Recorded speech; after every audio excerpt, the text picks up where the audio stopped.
Sure.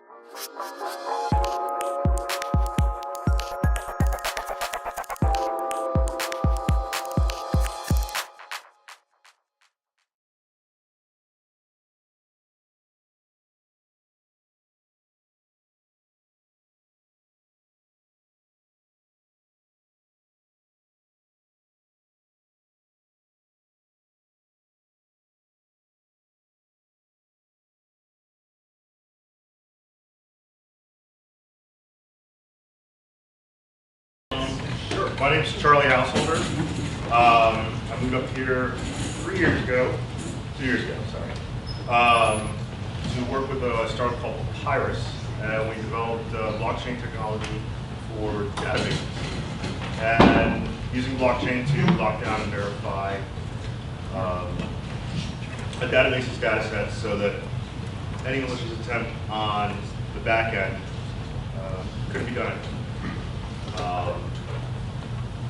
About myself, before that I owned a supermarket and pretty much saw how poor security was for the software provided for supermarkets.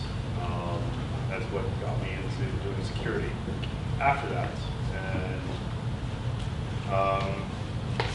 yeah, that's kind of it. Very good. So my name is Jay Ward. I'm the president of WireGhost Security. Prior to that, I worked at a company called @Stake, which was the first white hat hacking community in the United States. It was summarily subsumed by Symantec, and they destroyed it, which is fine. And before that, I worked at Cisco Systems here in RTP and their internal information security staff. Primarily, we focus on penetration testing, social engineering, anything that has to do with trying to break into networks. The flip side of that is we also do secure network design and to help customers build secure networks or authentication systems, things of that nature. Awesome. So Michael Wayne, one of the co-VPs. So basically how, Charlie, we have a little bit of a contrarian view here. So on the one hand, we have security. On the other hand, we have somebody that's trying to break security. So blockchain, that's your area of business. What is a typical project like for you with blockchain?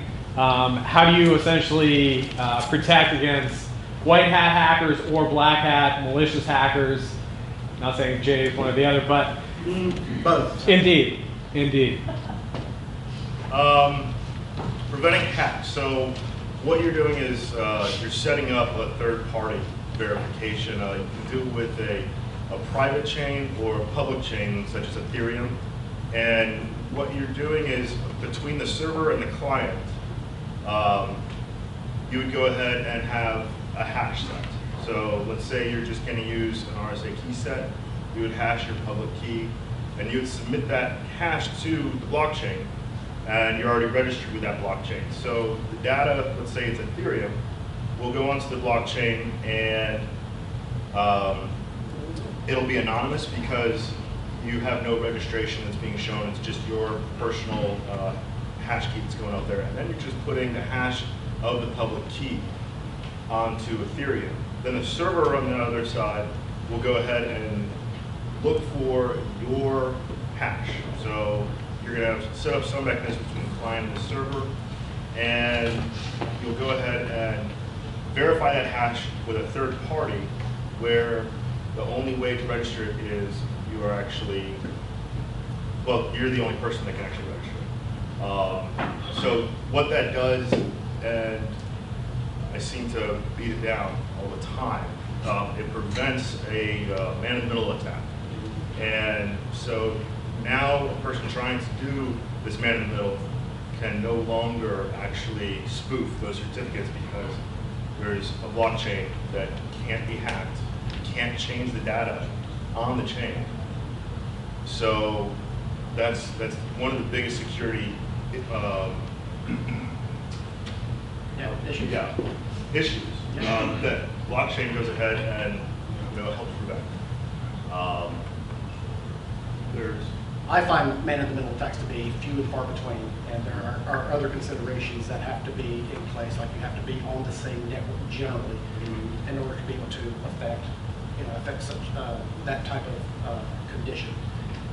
So typically, when writing reports, or we find those types of situations, when you're doing vulnerability scanning and things like that, and it's being reported back as either a high or a medium, depending on where you are in the network, we'll always downgrade it and say, look, this is not a big deal because someone needs to be on your internal network and they have to be authenticated or what have you in order to be able to affect this. And I'm not saying it's not a concern, but it's not, at least for me, not as big of a concern as some other consultants that I know.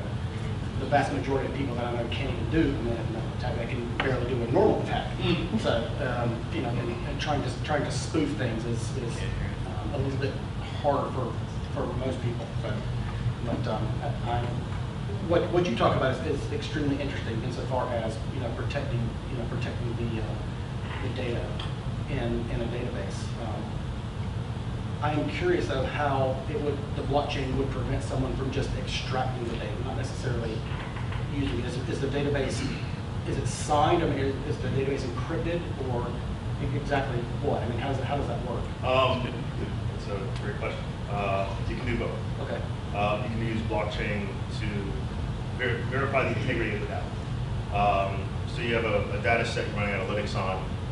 Go ahead and hash that data set, save the hash to a blockchain. Then when you go to sell that product, you can always enhance that product by assuring the customer that that is still the original data set. That is just using something just to verify the data. Now, when you want to go ahead and encrypt it, you can use blockchain and other mechanisms on the back end in actually encrypting and maintaining those key sets just through a blockchain hash. Gotcha. So working at Cisco and putting certificates in some of the IP phones, or loading software onto some of the IP phones. We had a couple of the government agencies that were interested in making sure that the software itself had not been tampered with. So in some cases, especially with IP phones, you could turn on the speaker but not turn on the light, as an example. So when you would hash against the known good operating system, you could say, look, we have verified that you can't do anything with this, and have a hash or have it signed by a certificate. But if I'm correct, then it sounds to me like with the blockchain, you could actually hash that certificate, put it out there, and then anyone could validate that that piece of software was legitimate and finding the features of it. Okay. That's very interesting. Yes, sir. I think part of the not understanding is maybe everyone doesn't understand how blockchain works, and that signing of something and goes against and someone verifies and you know that something you know that happened. Do you have a space where you can explain how just the general blockchain works? Sure. Could you repeat the question? The question was. Actually, can you try turning on that little microphone up there? I'm having a hard time picking up some of the audio. You can sing too. Do they both have the red eye? I think they're going to I'm speaking to that. Is this already on? I'll shock you. Is it on? I don't think so. So the question was, could I explain blockchain simply? So a very easy way to explain it. You're going to have a payload, a packet, and you're going to run a hash against it. You're going to run a mathematical algorithm against it that's going to give you some value. So a common one is SHA-256, and it'll report an alphanumeric hash of that data set. The advantage to having that against something like MD5 is with SHA-256, you can reverse back and out and try to figure out what the data set is. So blockchain isn't encryption. You're just using a hash protocol that is not reversible. And so the data that you are verifying with that hash. If somebody gets that hash, they can't get anything out of it. They can still brute force. So if you put in a string, like my name, Charlie Housholder, the hash value is going to be the same. So you can do a brute force attack running the same protocol and eventually figure out what that hash represents. But it would take millions of years. Yes. Right. Unless you have a rainbow. It takes a lot of computing power. Excuse me? A rainbow table, where you can kind of go backwards a little bit. So the rainbow tables only go up to 14 characters, and primarily there are some SHA tables, but no SHA 256 to my knowledge. I mean, there may be now, but because I haven't looked in a while.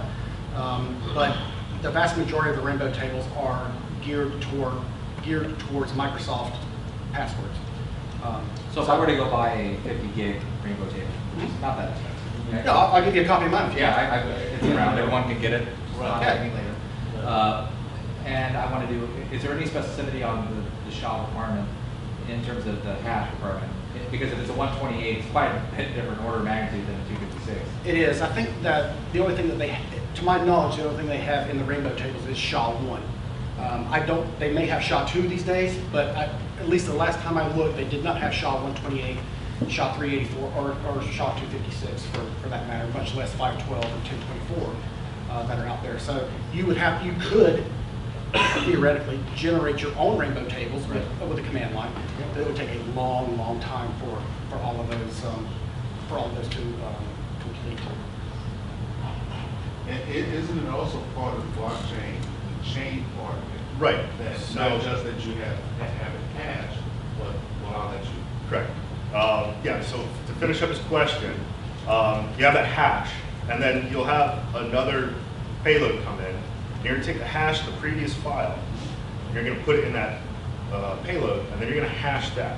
So now, payload 1, payload 2, and then the next one, they are continually being chained. And so you have this numerical hash that is chaining through all these files. So if you were to go back and maliciously change the payload, you broke the chain, because when you go to verify it, all of a sudden the hash won't add up for anything after where you modify it. So that's the security enhancement of using blockchain. Security is that you know there's been a change in the chain. Right. And so you can, instead of just running an engine, you could just simply put a blockchain mechanism just directly into a database instead of running on a public blockchain. You can run your own version on a database that you already have and start locking down that database just by using a chain of hashes. Yes? There's been a lot of discussion here and also obviously kind of the market in general about blockchain and cryptocurrencies and in a lot of cases how blockchains can kind of revolutionize a lot of different industries and markets. And I think in some cases we're still trying to find those best applications, but in other cases I think we're beginning to see some in security clearly seems to be a good area. So my question is kind of in two parts. A, where do you see the maturity of blockchain technologies in IT and information security? And do you know, are there already products being out there, or is it still kind of like customized development from company to company? Is there kind of existing solutions? And then B, Jay, from your perspective, both on both white hat or black hat, hacker sort of approach, what's kind of the tempo in the industry in terms of preparing for adopting or kind of getting around those technologies, kind of where the potential holes and pitfalls, even though it's still early, we kind of acknowledge that, but there's still a lot of promise. Sure. I'll start if you don't mind. I find that most companies, so to your question, that would be the equivalent of sprinting. I find that most companies can't even crawl properly. And I use this illusion often. I actually have a slide in a presentation when I give talks like this. I could pick 20 things that could possibly be wrong in anyone's organization. And I could choose 5 at random, and I'm going to hit 80% of the things that are wrong in every single person's organization, because everyone has the same issues. And it comes down generally to policy and process. And I see a lot of people in here shaking their heads in agreement. At this point, we don't need to be able to get around the blockchain because there are so many other easier ways to get into a network, as an example. Humans being the weakest link, obviously. What was that? Humans being the weakest link, Which is obviously. defined. Yeah. Social engineering. So one of the things that our company does.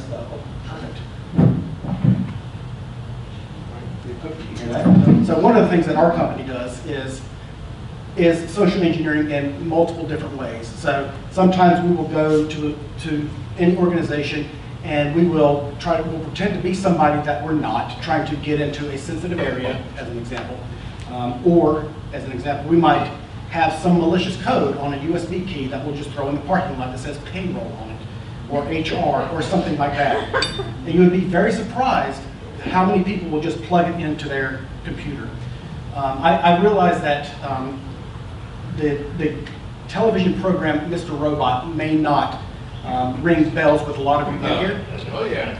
Okay, so Mr. Robot, if you actually want to understand hacking and how a lot of it works on the USA Network, it's the closest thing that I've ever seen to hacking, down to the point of the actual commands that you can see on the screen.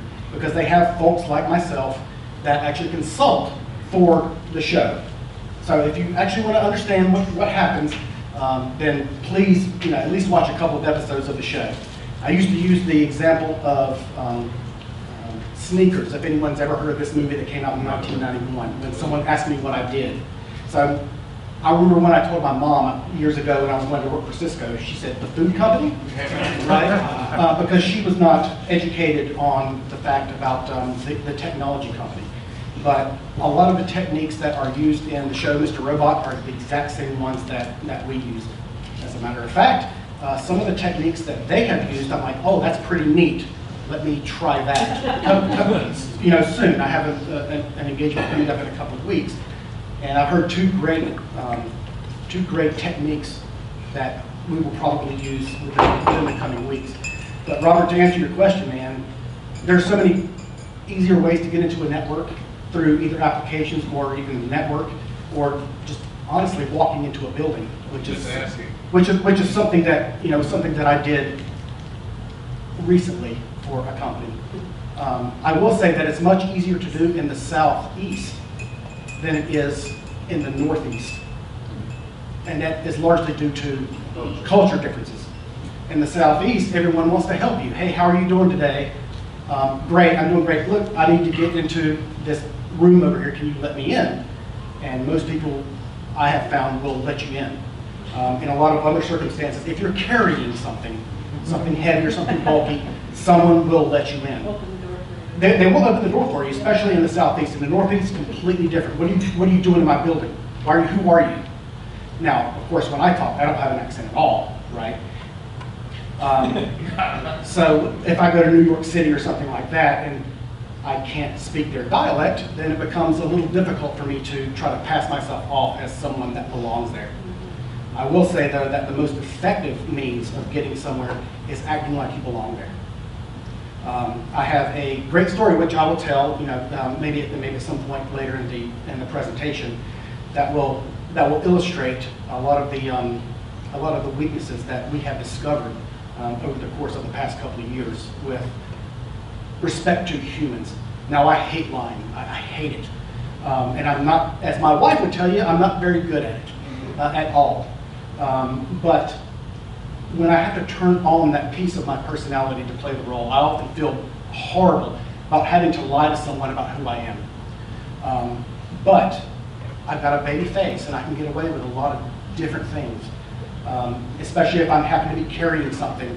Or, as I said, I used to work at Cisco. I have a Cisco jacket. I still have my Cisco badge. I have my Cisco business cards. I go to some organization. Let's say it's a fast food restaurant in here that everyone knows. And I walk into one of the restaurants, I look around, and I see that they use Cisco access points. I'm going to walk in and say, hey, I'm from Cisco. I understand that you have some problems with your wireless. Now, everyone has problems with their wireless. I need to go to your office. They take me back to their office. And this is a true story. But they take me back into their office. There's the POS system that I'm actually supposed to be targeting for this entire engagement. I IP address of it. I have a little device I can walk into, actually courtesy of Robert, that I can walk into a room and just click the button and it takes a 360-degree picture of the room. That's all I need. Now I can get out. This same organization, they gave us 6 weeks to basically pretend that we were either a competitor or a foreign adversary. Within 2 days, we had either social engineered our way into their network by using various people and pretending we're someone else that we're not, or picking locks and getting on their network. Over the course of the 6 weeks, not only did we manage to get into their network completely undetected, during the 6 weeks, every day we were pulling down sales figures, who they were suing, who was suing them. During the same time, we cracked the passwords of all 100,000 employees, all of the vendors, all the third parties, anyone that does business with this organization. They had no idea what was going on. They had literally no idea what was going on. It wasn't until we were intercepting some of their email transmissions that someone noticed something was awry. And I'll cut the story short here just a little bit so to give you time to answer. When I flew back, I got in the car and I told my wife that the police may be calling. Because I was impersonating someone on their staff, and we walked into a restaurant and that person was there. We ended up still getting the information that we needed to get from that particular store, and walked out and got in the car and left. And sure enough, I get in the car at RDU and the police are called. Now, the only people that knew about this project going on was a chief information security officer and his project manager. I called him that night and said, look, you might want to call the detectives at these various, there were 3 cities all within close proximity. And I'm sure they were going to have an APB out for me. But I did make it home. A couple of days later, one of my former coworkers at Cisco called me and said, hey, we just had a really interesting meeting. And there was a picture, and they said, you know, this about the whole incident. This is Jay Ward. He was in one of our stores trying to get information. And the person that I had previously worked with went, that's not Jay Ward. He said, but I know him, so let me call him and find out what's going on. And he did. I hadn't talked to him in several years. And he said, hey, we just had a really strange meeting, your name came up. And I said, does it have to do with this company I was going to work for? And he started laughing. He said, yeah. So I explained the whole story to him, that we were hired to go in by any means necessary that we needed to go in. Cisco was more worried about the fact that the fake work order that I made had their logo on it. Right? Because the very first store that we went to wouldn't let us in without a work order. Hey, check mark for you. You did good. Work order. Okay, back to the hotel. Pull down the first image we see from Google. Put Cisco's logo on it. I have my Cisco jacket. Give it to the next manager. Oh, sure. Come on in. Come on. We have problems. Right back here. Take as long as you need. 30 seconds. Okay, we have the information we need. Thank you very much. We'll be in touch. So I told him, I relayed the whole story to him, and he's like, man, that sounds really neat. Oh, by the way, you may get a call from corporate branding or our attorneys, not to do it again. I didn't, but I am very cautious about using that approach. There was a hospital somewhere here, I wouldn't say extremely locally, but close in North Carolina. We use the same methodology, essentially. And I nearly got busted by one curious lady in one of the buildings. She said, let me call so-and-so to validate. I said, that's great, I'll just wait outside. He was off that day, thankfully. But she apparently did call him, but I walked out of the building and got out of there. But that's one section I wasn't able to get into, but I was able to get into the area that had all of the electronic health records. And, ma'am, do you have problems with your wireless? Yes, I do. So I'm like, okay, well, I need to go on your computer if you want to go get a cup of coffee. She's like, oh, great. Is that time of the morning, essentially, 10:15 or so. I got on her computer, just kind of printed out the IP address and took a picture to show that I was on it. Took a picture of someone's electronic health record. And at that point, it's pretty much game over because I could have installed a backdoor or something of that nature. But they were satisfied with just me. My pretty face in front of the monitor going, hi, look at this.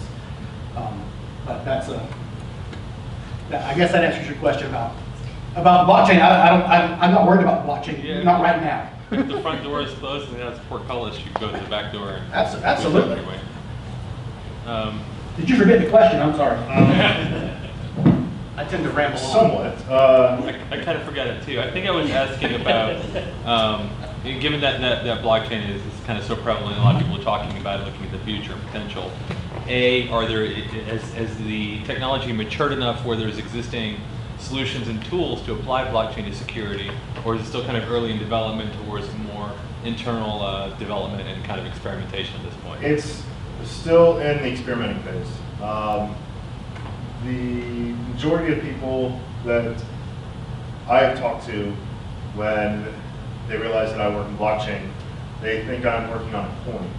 And then I end up spending 30 minutes explaining that I don't do anything with a coin.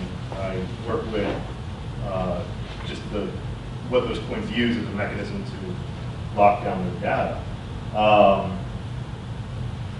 Some of the cool projects that I'll be starting up with in the next month is on a public blockchain to make sidechains and to use a public blockchain and have the authenticity and the verification handled by the public one, which would be slow, and having a sidechain that is running on a private server that can run at full speed. So your latency would be down to milliseconds compared to seconds.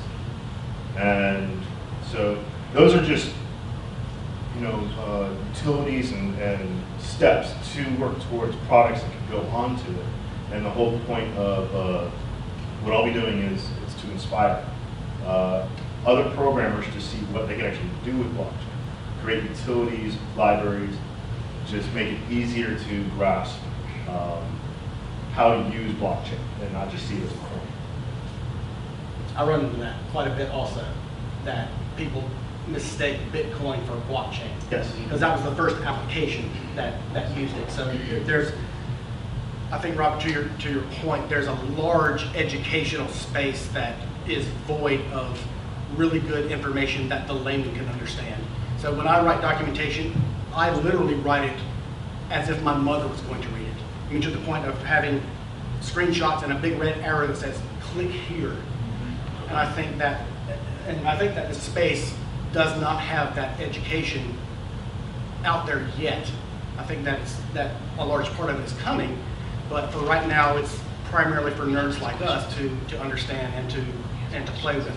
I know enough about blockchain to be able to basically fake a conversation. I'm not a novice at it, but certainly not to the level that Charlie is.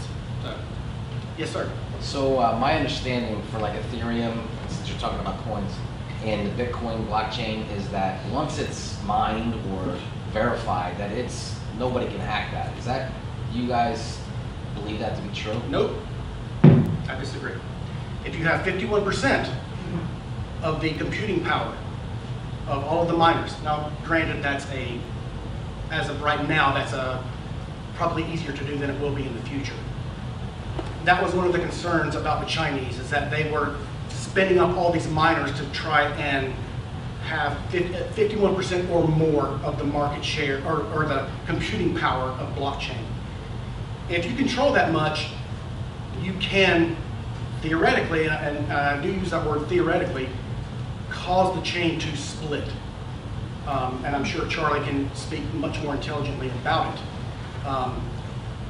But if you have 51% of the computing power or more, you now basically control saying this is the legitimate chain, and anything else that is not on this chain is not legitimate, at least as far as this chain is concerned, but maybe it is for another chain. And that's kind of where Ethereum and Ripple and some of these other Me Too products came from.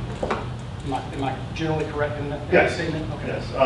The one thing about the data that is, you're talking about with like Ethereum, once it's mined and that block is published, you can't change that data because it has a hash for the next block.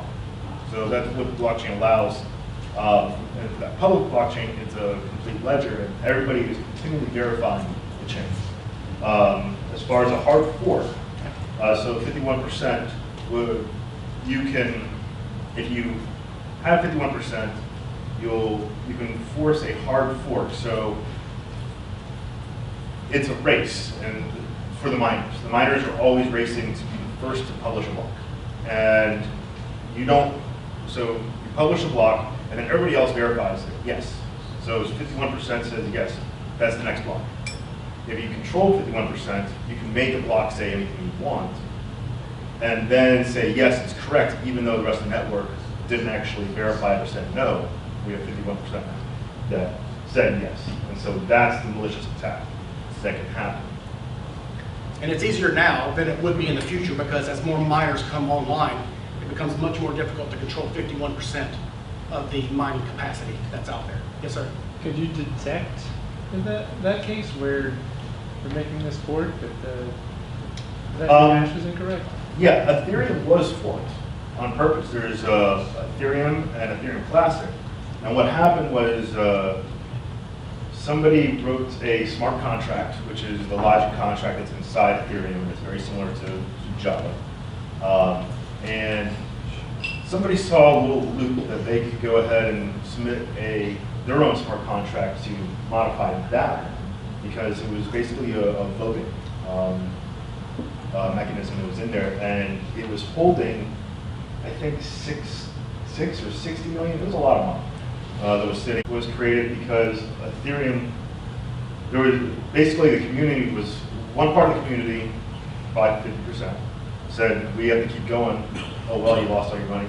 And then the other 50% said we're gonna roll back, which you're not allowed to. But what they ended up doing was just creating your own protocol separate. And so there's a Ethereum Classic and regular Ethereum.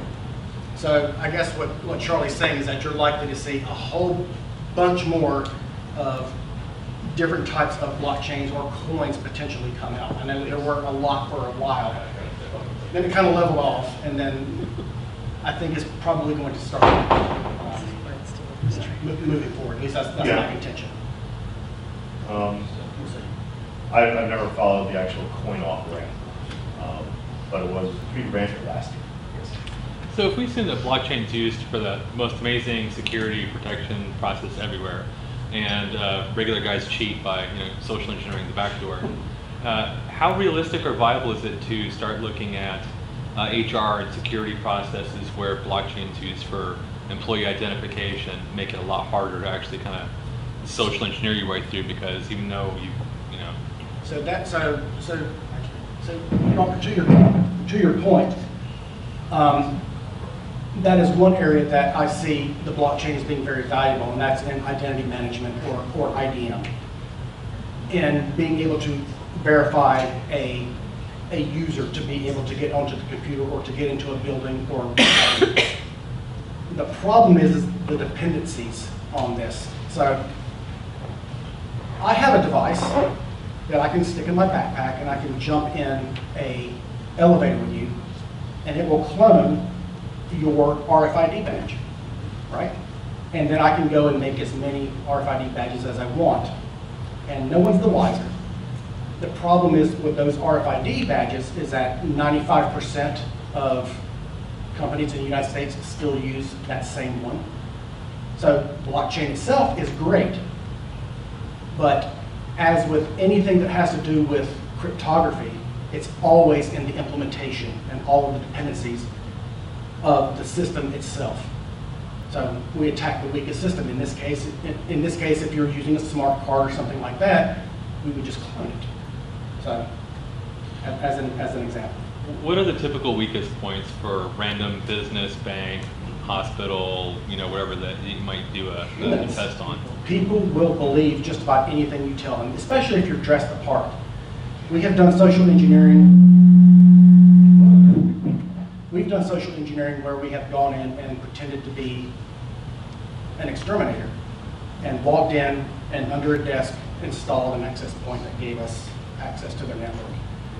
We've also walked on someone's property, walked into their warehouse and come running out with a banker's box full of credit card receipts. Just smash and grab, essentially. And it was funny because we were taking video of it with one of the little button-hole cameras.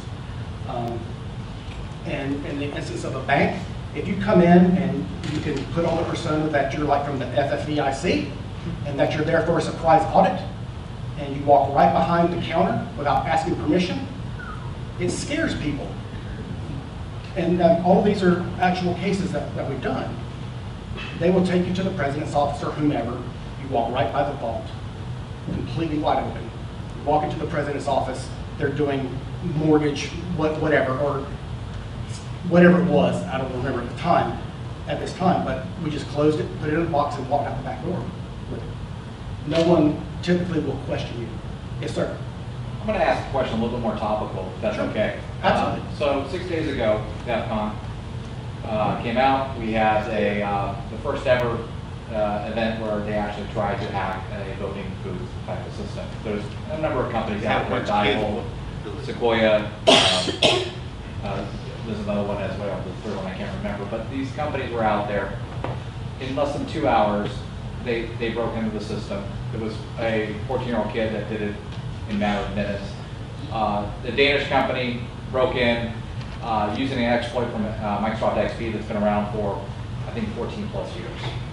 So, and Jay, I completely agree with you. The policies, procedures, people, all these things, the P's that we talk about, those are all factors. But let's take the policies and procedures out for just a second. Let's address product. With the respect of that, we've got a vote coming up here in less than 90 days. We're in a midterm election. Now, there's been some smoking gun in terms of hacking into our voting booths, and we're going to have that in this state, in our counties. What can be done today to address or mitigate, from a perspective of product, that we can do to mitigate these polling violations and these vulnerabilities, I should say? That's easy. Paper ballots. Yeah, exactly. Paper ballots. That's the easy answer.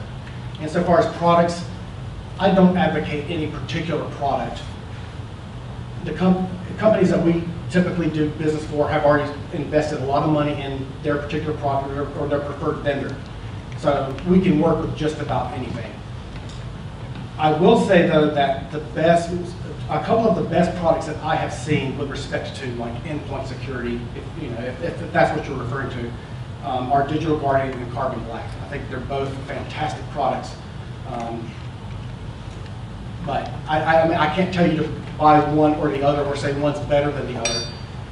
Technology decisions for me are always the very last thing, because once again, there are so many dependencies that have to do with the organization, where data may be stored, how data may be processed before making those types of decisions. But insofar as voting goes, I'm in favor of paper ballots. I don't have a... Charles, any comments? Could blockchain help in that? Or, Absolutely. And how so? Blockchain can help, but I agree. If I can touch the hardware, it's game over. Exactly. You can do so much just being physically there. Blockchain helping with voting. You can certainly make a smart contract for voting. You can make basically a GUI that can interact with that voting and put that in a machine. But all you have to do is you have a great mechanism on the back end for blockchain running the votes, but it's the GUI that I would just hack and just have it put all its votes to one person. I think there's actually maybe it was Denmark or someone has experimented with blockchain voting, and it is kind of a smaller company, and I think it's Denmark, but I may be mistaken about that. And it was, I think, for a municipal election, but it was highly successful because they could validate that the person, number one, was eligible to vote, but number two, that the data itself for the individual vote was legitimate and valid and could not be hacked. Yes, sir. Well, that was one of the original, or the original impetus for theory was kind of this system level, government level authenticity, and decentralized form of voting and organization of people and companies and governments. So, I'm not surprised that it works. It's not the blockchain that's the problem. You're right. One It's thing getting that you there. use with blockchain is, so you have the front end. Every time the vote's cast, you're going to need the utility in the background that's going to go ahead and hash every single file Right. that is being used by that GUI, Yep. and then verify against the blockchain. That would be the way that you would safeguard that Yep. software has not been tampered Right. with. And you would constantly verify all files. Yeah, but if you can get into the GUI, you're right. Yeah. I mean, your original packet is going to go into the hash. I mean, if you put the same candidate in, it's going to come out with the same hash, essentially, and at least register to the person that they want to vote on blockchain. Yeah. Michael. So I have a question for you. When you were first getting started in pen testing, how nervous were you employing social engineering tactics? Well, once again, I hate lying to anyone. And it actually took me quite a while to come up with any sort of plausible scenario. So when I first started, I would just walk around with a network cable and a clipboard and act like I was just disgusted, like I was the typical overworked IT employee, and trying to pick someone out that looked like they had a sensitive face, or someone that would be that would listen to my plight. Say, look, I'm really busy. I've got a lot of stuff to do. I know you guys have a lot of stuff going on, but look, I really need to get into this closet, or whatever. And then, of course, plugging something in. Of course, it's developed over the years, and yeah, I can turn that person on. I don't like to do it, but I do have, and he's a good old boy from Alabama. And man, he talked like this all the time. He's one of the best social engineers that I've ever seen in my entire life, because he is so quick on his feet.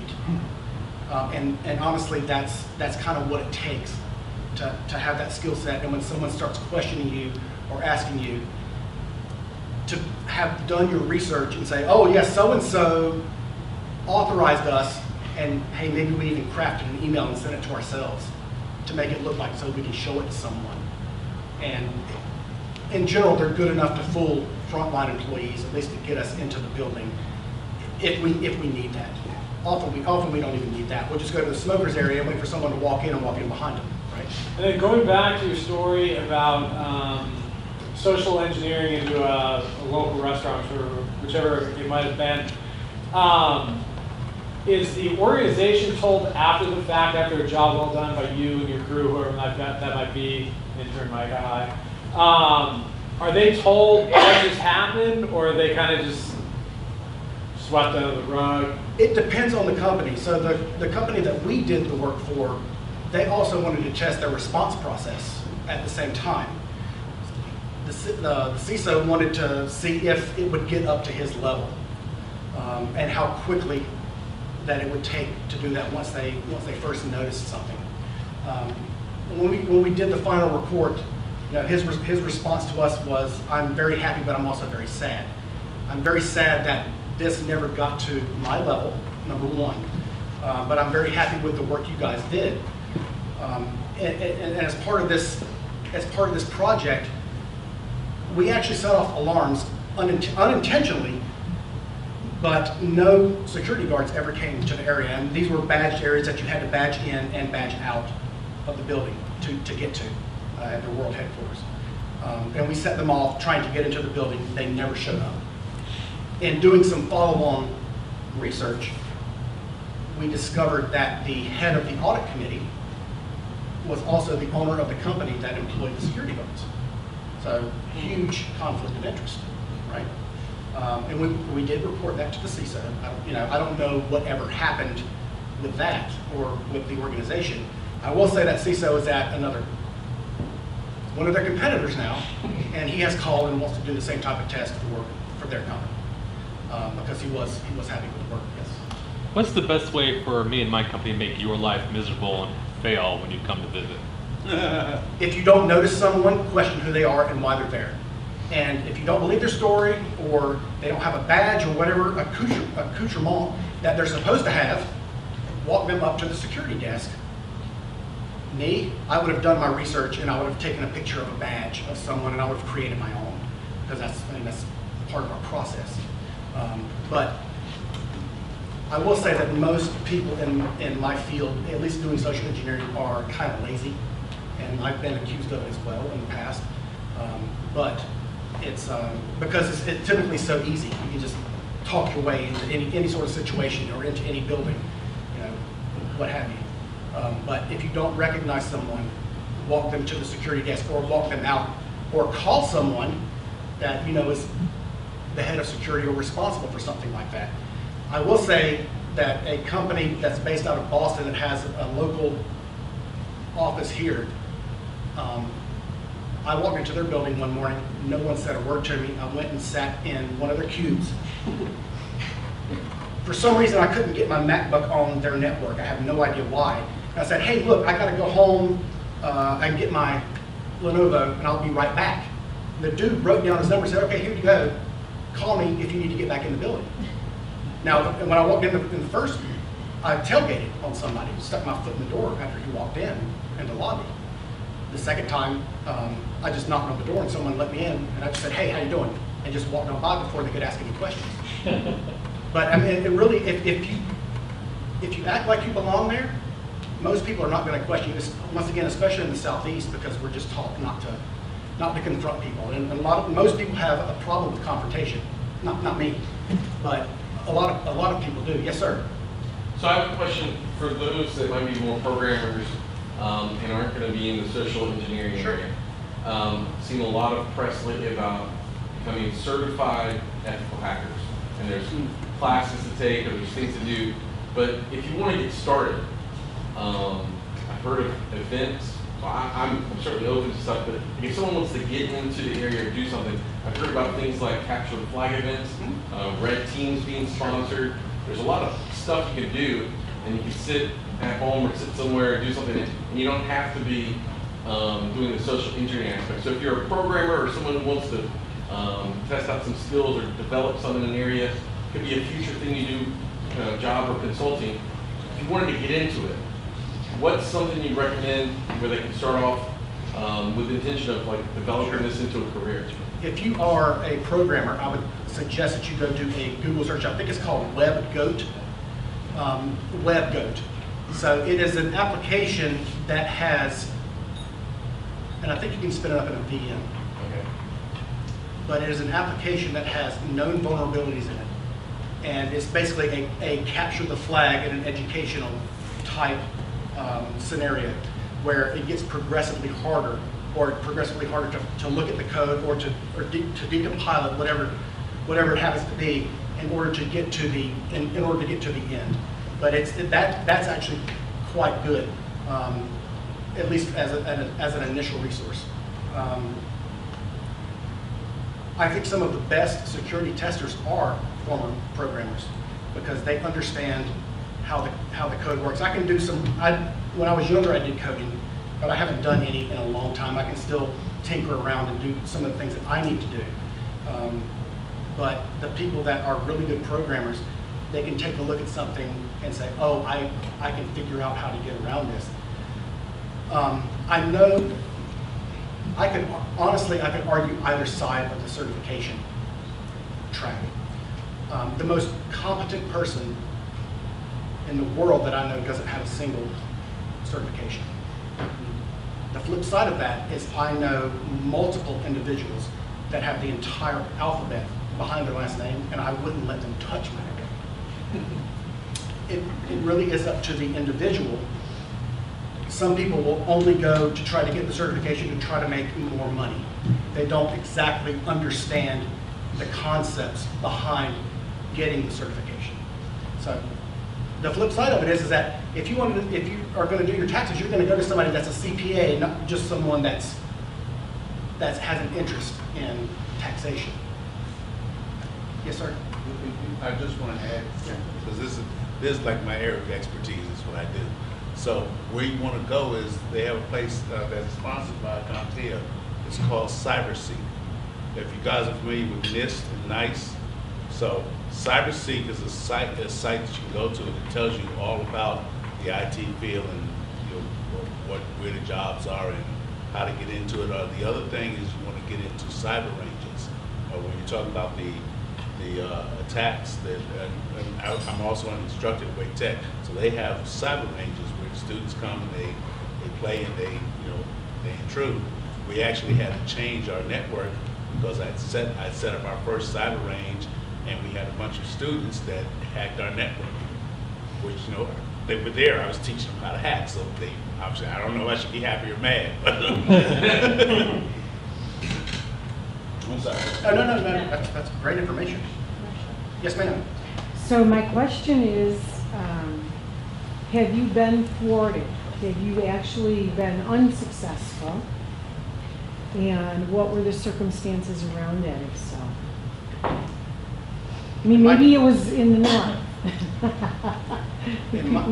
I can tell you this, so our business has been open 11 years now. I can think of 2 networks that I was not able to get into.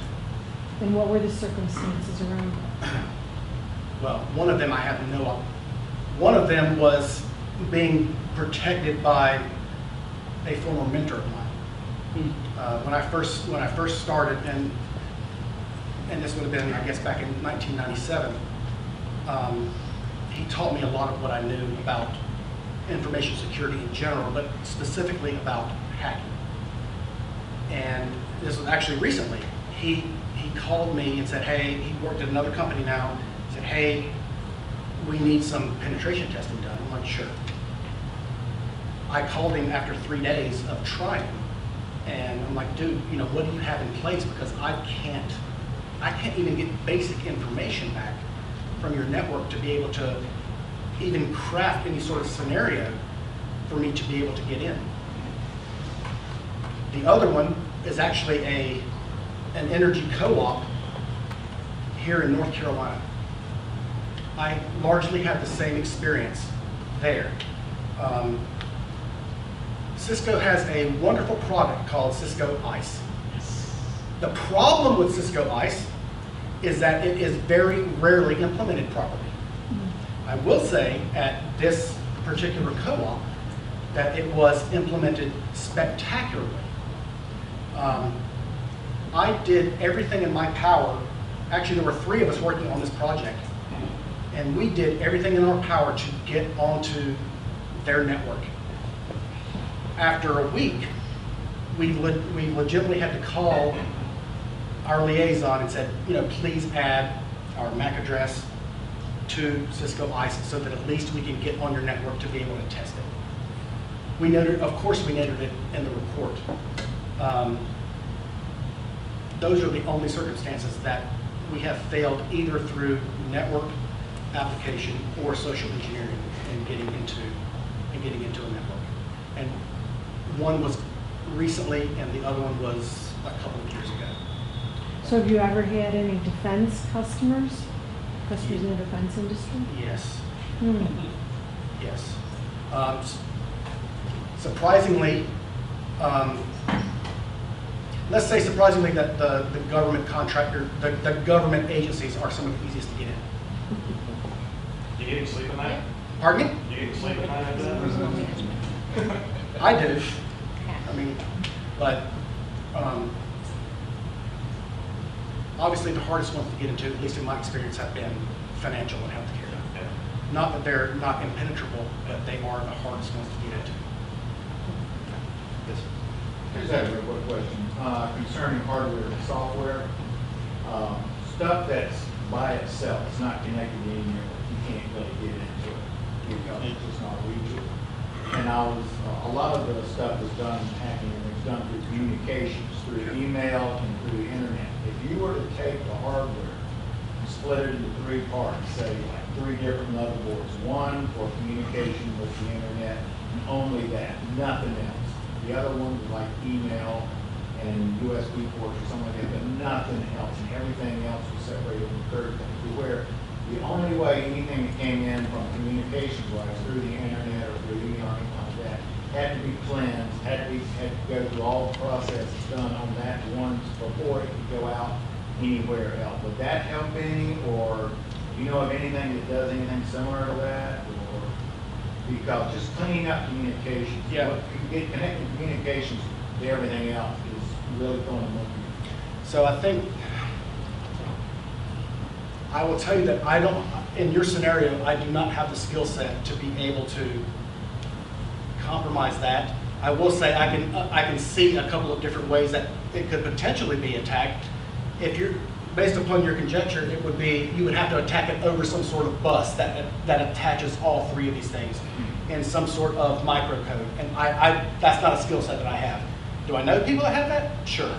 But I wouldn't have, I wouldn't have that skill set to be able to do that. I mean, I think what you propose is interesting. I don't know that I've seen anything like that, in the industry at all.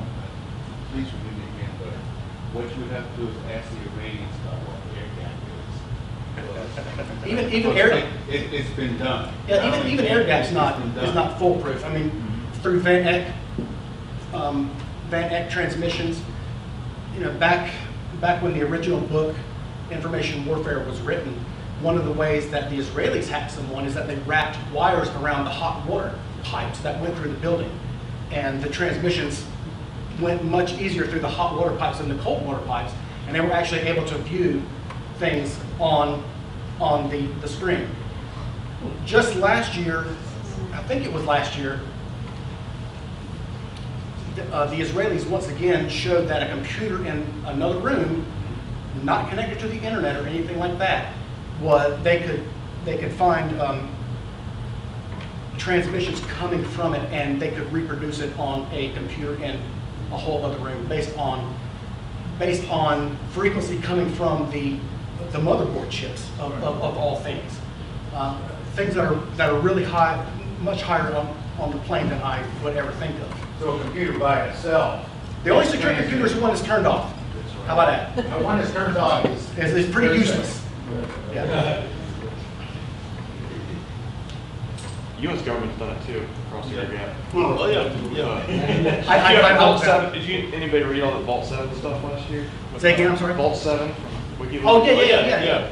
So they did it in, I don't know if it was talked about a little bit more in there, but they use your USB technique across an air gap, spy time.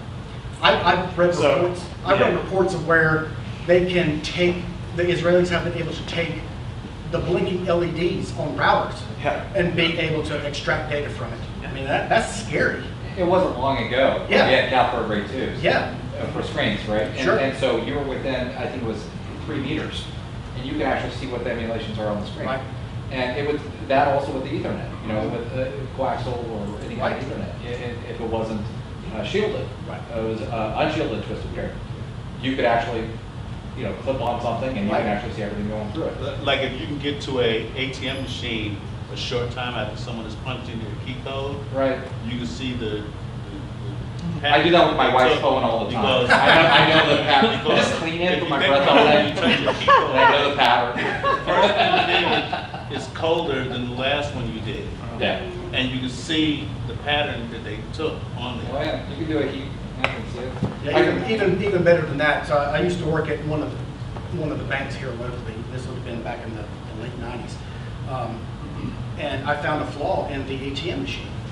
And it was, let's say that you wanted the ATM machine to give you, I think the daily limit at that point was $300. You could take all of the money in between the top and the bottom, $20 bills, pull it out.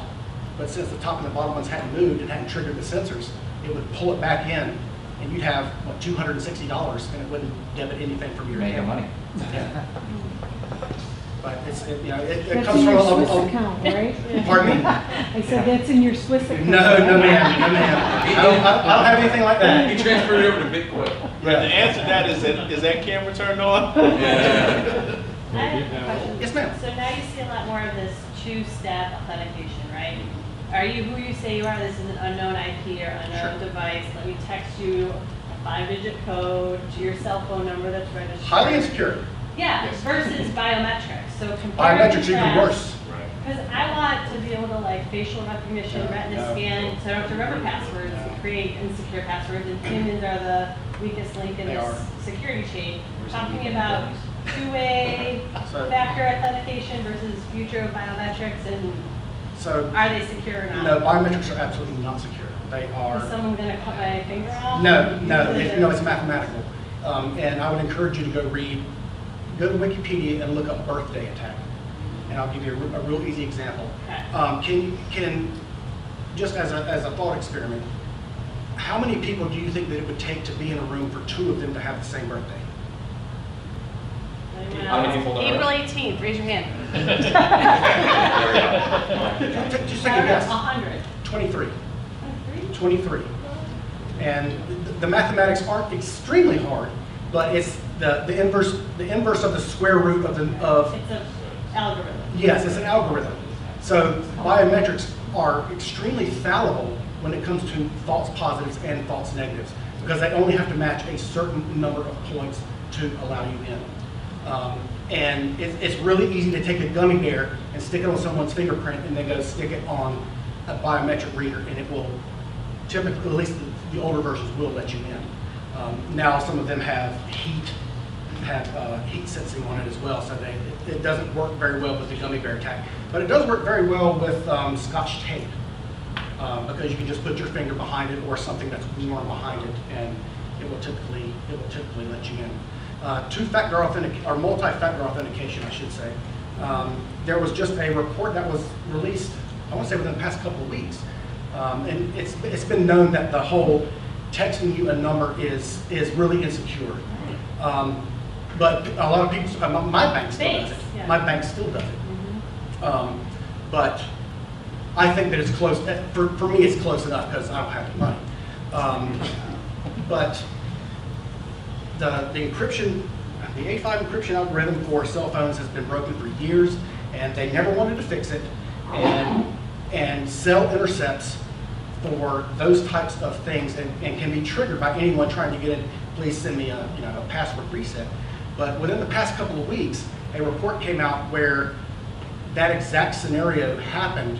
Someone triggered as a password reset or as a multi-factor authentication over the cell network.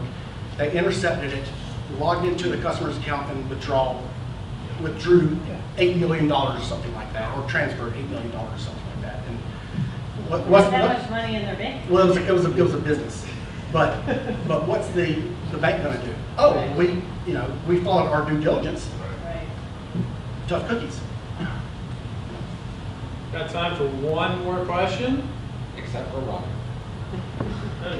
Listen for Jay. Yes, sir. How does it work for your clients after you've done the penetration test and you've given them the report, and then is there a follow-up to like retest to see if they fixed the problem? Or? Typically, some customers will request a retest.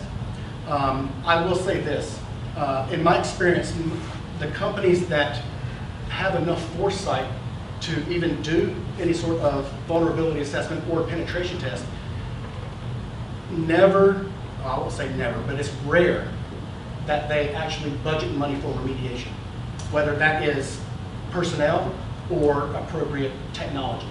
So when we come back to do a retest, I'll give you a great example. I just did a retest of a customer that I did last year. Short of changing the date on the report, I'm handing them the same report. Literally the same report. Because they have the exact same issues, well, minus one. They took out a Windows 2003 server that they had in their DMZ. That must have been a mistake. Yeah. No, but that's the only difference between And it was a recommendation that I made last year, please take it out of your D&Z. And they did, but the rest of it is exactly the same. So, but typically, yes. So if they want any sort of follow-up or anything like that, we will work with them. We don't sell product, we're a pure services organization.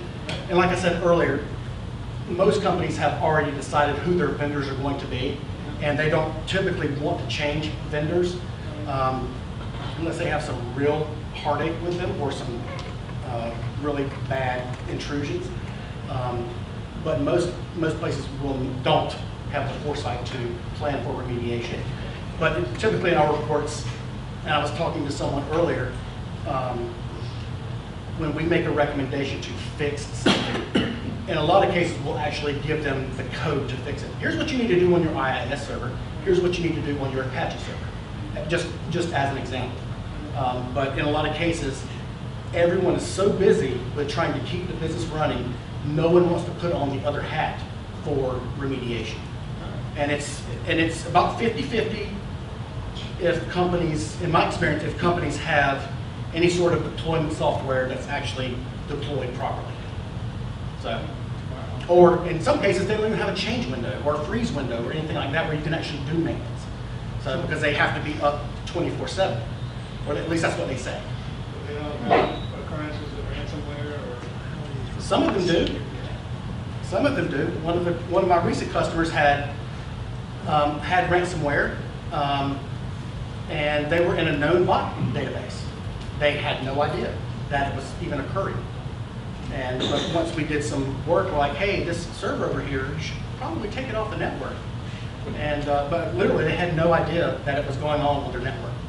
And that's have any sort of any sort of monitoring tools, nothing like that. And even in places where they did, it was just inconsistent, wildly inconsistent across their various organizations within the business.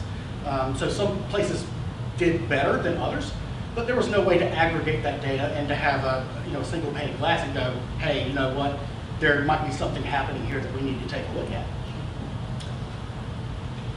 Thank you very much, everyone. We appreciate it.